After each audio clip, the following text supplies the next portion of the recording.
Welcome back, APUSH students. Today is Chapter 10 of the American Pageant, titled Launching the New Ship of State. If you don't have the American Pageant, it's fine because the content is still going to be the same. I'm going to be going over all the key terms and notes for this chapter that helped me get a 5, so I encourage you to take notes along as well. First is the Bill of Rights, the first 10 amendments that outline the rights of the people. It was essential in convincing anti-federalists in ratifying the Constitution, because it showed the anti-federalists that were kind of scared of the power of the central government, that people had rights that protected them from the power of the government. The Enlightenment, the European philosophical movement based on the rights of citizens. Enlightenment thoughts were written throughout the Declaration of Independence and the Constitution.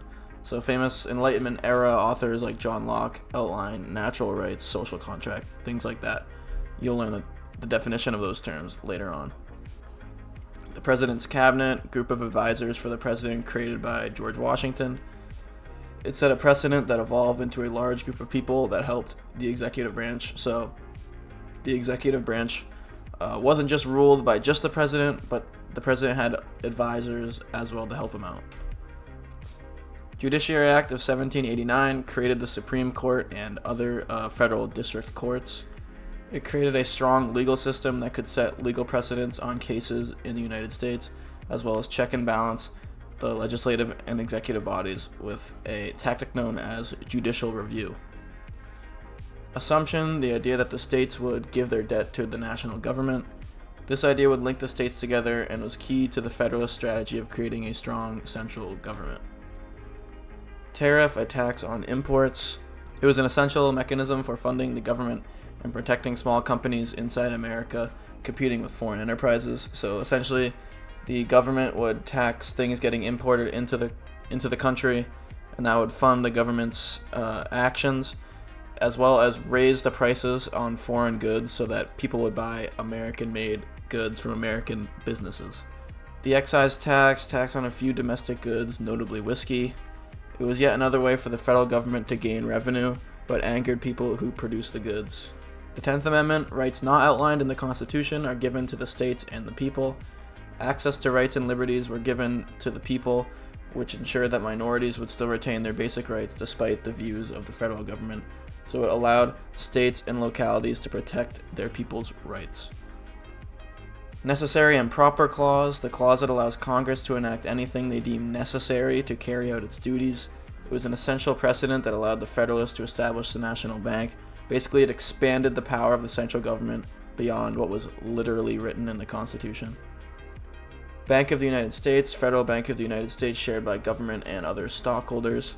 It signified that the Federalists were winning the battle over who was to create the new government and created conflict between rich manufacturers and agricultural societies. So a big centralized government-run bank was something that the Federalists really advocated for in order to regulate and control monetary policy. Whiskey rebellion of country whiskey farmers against taxes. The government repressed it brutally, which highlighted the strength of the new central government, but also angered people who saw the government's actions as tyrannical. So it's kind of ironic that you can see almost the same thing happening when Britain ruled the colonies as what the government is doing to the people in the United States, which is pretty funny. French Revolution, similar to American Revolution, population overthrows their monarchy. Republicans and Federalists divided over whether they should get involved in the revolution, intensified differences. So this was the beginnings of some real foreign policy debates over isolationism versus idealism and what you should support abroad. Neutrality Proclamation, the U.S. would remain neutral in the French Revolution. It set an evolving precedent outlined in the Treaty of Paris about American isolationism. As it pertains to foreign policy, this was something that George Washington heavily advocated for himself, about not allying with other countries, remaining just America focused on itself. Treaty of Greenville, treaty between American Indians and the United States. It put the natives and the United States on an unequal playing field, but it helped to protect them against the government dictating their fate. So it wasn't a great deal for the natives, but it protected their independence over governmental action from the United States. Jay's Treaty, John Jay and Britain resolve issues over land. The treaty wasn't very strict on Britain, so it was very unpopular, which made people think the Federalists were being too nice to Britain. This was an event that sparked the Federalist downfall after a beginning string of Federalist presidents. Pinckney's treaty between Spain and the United States. It gave the United States land and freedom because Spain didn't want them allying with Britain. Farewell address, Washington's speech when he retired. He denounced alliances and political parties, which were noble thoughts that helped to keep the United States out of conflict. So you can see the trend of American isolationism, like I mentioned, George Washington supporting isolationism and America first type thinking. John Adams, second president of the United States. He was a Federalist and became the first partisan president, so John Adams was strictly focused on Federalist beliefs. He was not a great compromiser like George Washington was. XYZ affair, France demanded money to allow United States to talk with them. It caused people to be outraged against the French, which garnered support for the Federalists, who were already anti-France.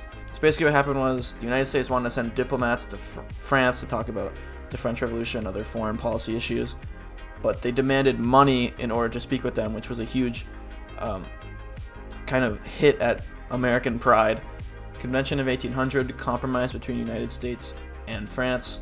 It ended conflict between France and United States that could have led to an unnecessary war. Alien and Sedition acts that suppressed supporters of the Republican Party. It was a violation of the First Amendment that caused outrage against the Federalists, as people thought they were encroaching on their liberties. So basically, Federalists were mad that people were not supporting them and that their power is beginning to dwindle into the anti-Federalist Democratic Party, or Republican Party, sorry. So they started cracking down on what people could say and how they could criticize the government, which was, of course, very bad. Compact theory, agreement between states and federal government. Precedent that gave power to the states to nullify acts that were unconstitutional became the basis of civil war and secession. So this theory basically stated that states could come together and nullify laws that they felt were unconstitutional or violating their rights from the central government.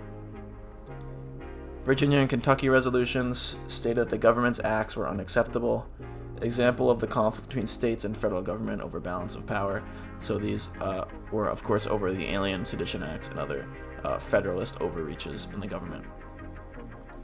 Hamiltonian Federalists, the Federalist Party. They supported a strong centralized government and won many political battles, like the establishment of the National Bank. Jeffersonian Republicans, the Republican Party. They gained the moral support of farmers and poor people and were seen as patriots for rights. People that supported the Republicans were known as the common man, which that wasn't a term that was coined until way later on, but that's what you can think of it of. And that's a wrap. Thanks for watching, and I'll see you in the next one. Goodbye.